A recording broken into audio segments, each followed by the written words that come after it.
welcome back to Cuckoo's Corner. Today I'd like to read to you from a book called The Little House by Virginia Lee Burton. I'm sure some of you will remember this sweet book from your childhood.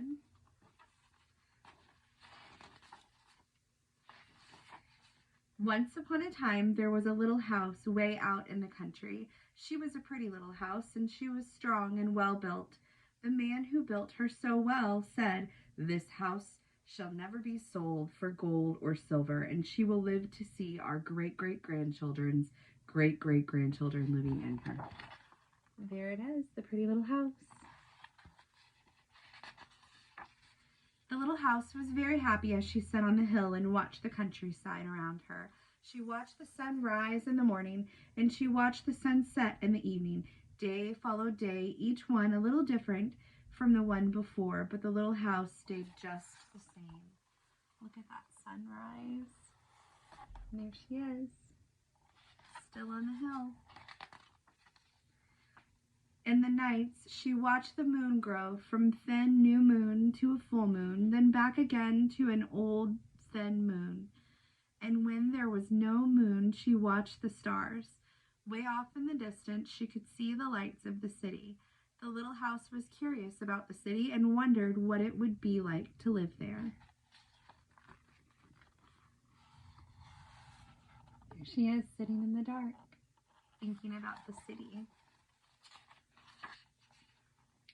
Time passed quickly for the little house as she watched the countryside slowly change with the seasons. In the spring, when the days grew longer and the sun grew warmer, she waited for the first robin to return from the south. She watched the grass turn green. She watched the buds in the trees swell and the apple trees burst into blossom. She watched the children playing in the brook. There's those pretty robins and the blossoms, and there she sits in the spring. In the long summer days, she sat in the sun and watched the trees cover themselves with leaves, and the white daisies cover the hill. She watched the gardens grow, and she watched the apples turn red and ripen. She watched the children swimming in the pool. There they are there.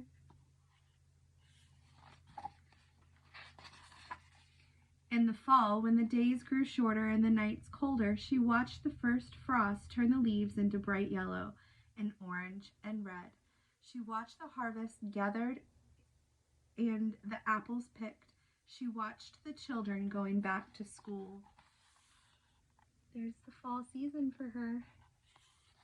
That's where we're at right now with all the brown and red leaves. In the winter, when the nights were long and the days short, in the countryside covered with snow, she watched the children coasting and skating. Year followed year. The apple trees grew old and new ones were planted. The children grew up and went away to the city, and now at night the lights of the city seem brighter and closer. There she is in the winter time. We'll be there soon. One day the little house was surprised to see a horseless carriage coming down the winding country road. Pretty soon there were more of them on the road and fewer carriages pulled by horses. Pretty soon along came some surveyors and surveyed a line in front of the little house. Pretty soon along came a steam shovel and dug a road through the hill covered with daisies. Then some trucks came and dumped big stones on the road. Then some trucks with little stones. Then some trucks with tar and sand. And finally a steamroller came and rolled it all smooth, and the road was done. And there's the road, right next to the little house. Now the little house watched the trucks and automobiles going back and forth to the city. Gasoline stations, roadside stands, and small houses followed the new road. Everyone and everything moved much faster now than before. Look at all of the houses. My goodness. More roads were made and the countryside was divided into lots. More houses and bigger houses, apartment houses and tenement houses, schools, stores, and garages spread over the land. and crowded around the little house. No one wanted to live in her and take care of her anymore. She couldn't be sold for gold or silver, so she just stayed and watched. They just built the city right up around the little house. Look at that.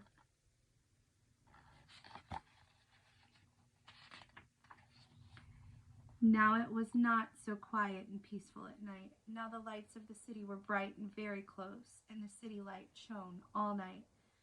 This must be living in the city, thought the little house, and didn't know whether she liked it or not. She missed the field of daisies and the apple trees dancing in the moonlight. There she sits in the dark of the city.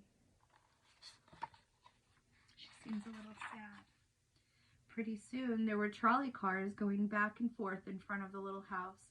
They went back and forth all day and part of the night. Everyone seemed to be very busy, and everyone seemed to be in a hurry.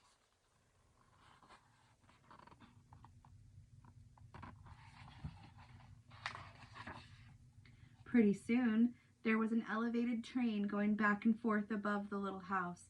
The air was filled with dust and smoke, and the noise was so loud that it shook the little house. Now she couldn't tell when spring came, or summer, or fall, or winter. It all seemed about the same. There's the elevated train station and railroad, and there's the little house.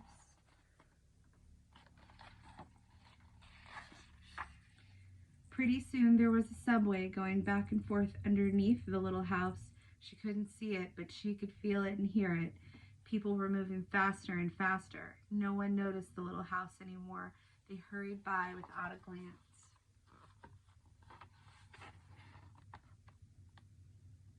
And there she still sits.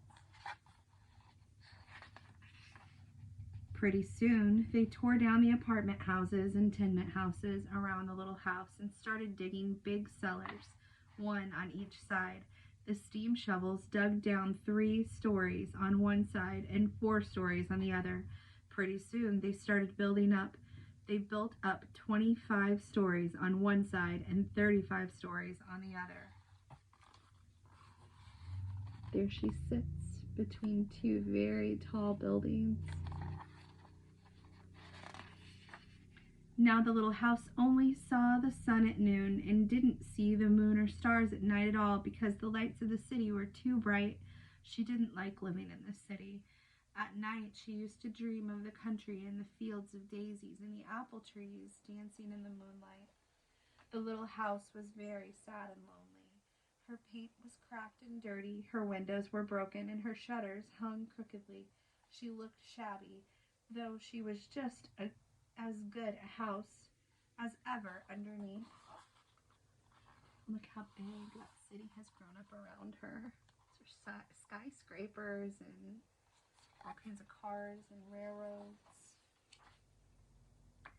Then one fine morning in spring, along came the great-great-granddaughter of the man who built the little house so well. She saw the shabby little house, but she didn't hurry by. There was something about the little house that made her stop and look again. She said to her husband, "That little house looks just like the little house my grandmother lived in when she was a little girl, only that little house was way out in the country on a hill covered with daisies and apple trees growing around." It's the same little house, isn't it? She just doesn't know. They found out it was the very same house, so they went to the movers to see if the little house could be moved. The movers looked the little house all over and said, "Sure, this house is good as ever. She's built so well we could move her anywhere." So they jacked up the little house and put her on wheels. Traffic was held up for hours, and they slowly moved her out of the city. Look at all those long lines of cars.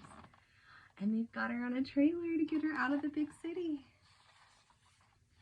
At first, the little house was frightened, but after she got used to it, she rather liked it. They rolled along the big road, and they rolled along the little roads until they were way out in the country. When the little house saw the green grass and heard the birds singing, she didn't feel sad anymore. They went along and along, but they couldn't seem to find just the right place. They tried the little house here, and they tried her there. Finally, they saw a little hill in the middle of a field. and apple trees growing around. "There," said the great-granddaughter, "that's just the place." "Yes, it is," said the little house to herself.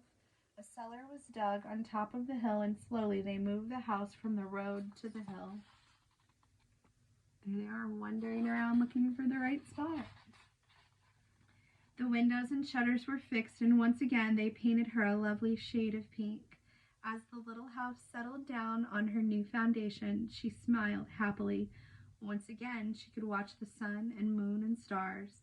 Once again she could watch spring and summer and fall come and go. Once again she was lived in and taken care of. Look how happy she looks.